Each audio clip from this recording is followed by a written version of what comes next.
It's February 11th, 1852, and another remarkable event is about to be uncovered by Arion, Rebecca, and Olly, the Retrospectors.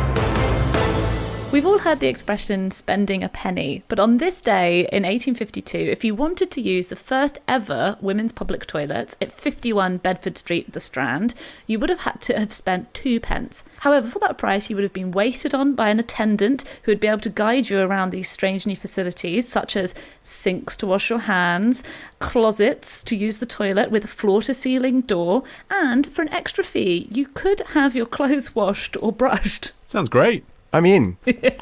You say it was the first public toilet for women. It was the first, flushing public toilet for women as we know it now. The first plumbed-in toilets for women. There had obviously been earlier efforts. In 1423, there was a 128-seat toilet, half of which was reserved for women, called the House of Easement, which was placed over the River Thames at the mouth of the Walbrook by Dick Whittington, London's first mayor. That Dick Whittington. Wow. That Dick Whittington. And it was a long drop, basically, that was washed out by the tide. So it was just you sit in a line, and I'd imagine if you're a bit downstream, you'd see things plopping out of there all day long. But that did exist. But this would have been seen to have been rather indecorous to Victorian ladies, obviously. So this was the first, the first gender-specific flushing public toilet one could talk about in decent company. Yeah, so the first two public toilets, the women's one was preceded by a men's public toilet, unsurprisingly, that opened a few months earlier. But they came on the back of the success of public water closets that had been shown at the Great Exhibition of 1851. And at the exhibition, a man named George Jennings, who was a Brighton plumber, installed his so-called monkey closets in the retiring rooms at the Crystal Palace. And these monkey closets caused a great deal of excitement because they were the first that anyone had ever seen with flowing water. And at the exhibition, 827,000 people paid 1 penny. It was a penny to go to these ones. Which probably is where the phrase came from, right? We don't know, but probably. But I note that the total attendance was 6 million, a third of the UK population at the time. So basically, only 1 in 6 people went to the official toilets while they were there, leaving you wondering what the rest of them did if they needed to go to the loo. Well, Crystal Palace is in a big park. That's true. It doesn't really stretch the imagination too far, does it, to imagine the working class visitor without a penny to spend on the toilet and what they might have done. Yes. Well, it does also sort of underline the fact that the streets in England back then must have been really very grim indeed. And after the exhibition, Jennings wrote to the commissioners of sewers in London offering up the public toilets that he had shown so successfully to the City of London. And his letter itself gives a pretty good impression of the state of the city's streets at the time.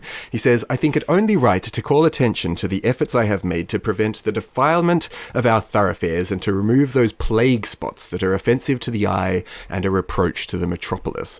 And the excitement generated by George Jennings and his water closets came at a time when, we all know the Victorians were extremely preoccupied with improving sanitation. 1851 ended up being a bit of a milestone year in this drive.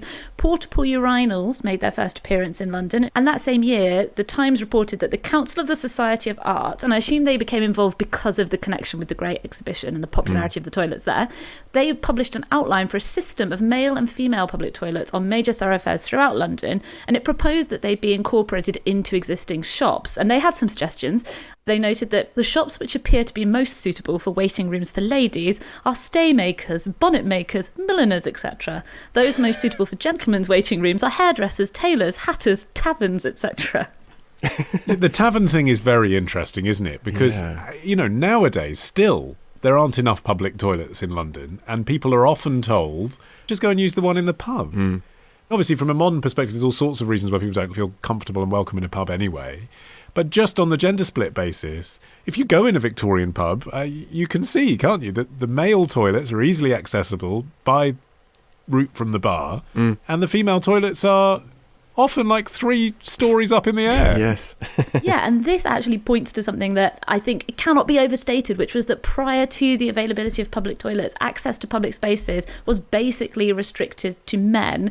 Men of all classes always had the option of discreetly relieving themselves in a quiet corner, which was not only impractical for women due to, what they were wearing, but also unthinkable for respectable women. You can't really hide in a corner and have a quiet wee the way a man can. And so this is called by some historians the urinary leash. And that's easy to overlook when you're thinking about going back to the past. You know, if you're thinking, oh, I wish I could go back in time and visit Versailles or something, you're not thinking, oh, but where would I go to the toilet? Because the answer, and for most of history, would have been basically nowhere. And this lack of facilities acted as a massive exclusionary force at keeping women at home. And in Victorian times, that wasn't necessarily seen as an issue. It was actually a positive, if anything, because the idea was that the public sphere was for men and the private sphere was for women. And that explains why, when you read Victorian novels or diaries, the social lives of so many women, but talking specifically really about middle class and upper class women, it revolved around spending time at home and other people's homes. This is why women went out paying calls and receiving calls, because you couldn't really go out anywhere, because if you needed to use the toilet, you'd have to go home again. Yeah, the urinary leash is such a devastating phrase, isn't it? Yeah.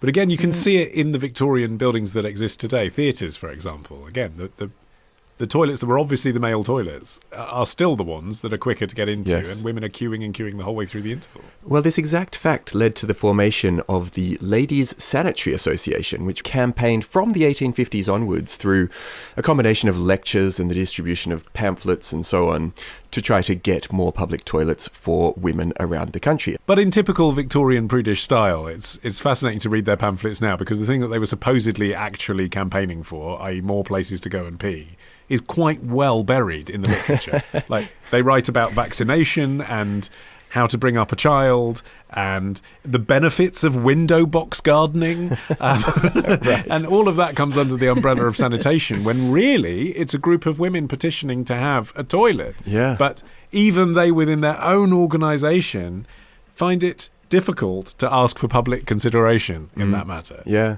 Well, then a second group emerged called the Union of Women's Liberal and Radical Associations, and they campaigned for working class women in particular to have access to public toilets in Camden. And in 1898, the members wrote to the vestry in Camden for toilet access for women next to the men's. But that was the problem almost in itself. The plans were scuppered by the fact that Victorian men weren't ready to have the women urinating next door. And apparently Camden did actually set up a model women's toilet to sort of trial run the idea of it. I just can't visualise it. I know what a toilet is, but you're going to have to make me a model of a toilet with a woman sitting on it. Yeah. But apparently it kept being sabotaged by men, including hansom cab drivers who deliberately drove into the demonstration to indicate that it was in an inconvenient position, and also presumably as a big FU to women generally. Yeah, and it seems like actually a lot of women themselves weren't ready for women's public toilets, because it would be easy to place this as kind of a story of, you know, they fought for it, they got it, and yay, then they have public toilets. But the toilets that we're talking about, the ones on Bedford Street on the Strand, they actually closed after a few months because women weren't using them. Because despite the vast amount of curiosity that had been generated by the public conveniences at the Great Exhibition, in practice, respectable women still didn't feel comfortable. If you imagine being a middle-class Victorian woman, you are still, even though there's a locked door, you are being asked to basically undress and urinate in public, which is something that must have seemed pretty inconceivable. And even being seen entering a toilet would have been seen as incredibly embarrassing. Yes. As we've kind of touched on, even the most faint reference to women's bodily functions was taboo. This was an era when chemists sold toilet roll from under the counter, and lady customers referred to it as curling paper to spare their blushes. The craziest thing as well, even as late as 1879, so more than 20 years after this, Paddington's health officer, who was called Dr. James Stevenson, was informing the local council that women had the same, quote, physical necessities as men. I mean, it's also important to note that public toilets are a bit on the way out, not just women's, but also men's. There was this report in 2019 by the Royal Society for Public Health called Taking the Piss, hilariously, which found that the number of public lavatories around the UK had fallen from 3,100 in 2015-2016 to 2,500 in 2020-21. That's a drop of like 20% across 6 years. It's to do with the cuts made in 2010, which meant councils had to look at their budgets, and apparently public toilets have never been a compulsory part of a council's budget. It was the first thing that went. One of the funny upshots is that some of these public loos, particularly the ones in London, that were quite well-built spaces quite a lot of the time, have been repurposed for all sorts of sort of zhuzhy purposes, including one that I found in Clapham, which is now a wine bar, and in that instance, the WC on the sign outside stands for wine and charcuterie, which I I've actually been there. Have you? Oh, God, of course. I think that's pretty great. Yeah. Yeah, it was really good. There was no point where I was aware that hundreds, if not thousands of people had urinated exactly where I was tucking into my mortadella. Next time. And there certainly are parts that feel you're hallucinating. It's somehow both too fast and too slow.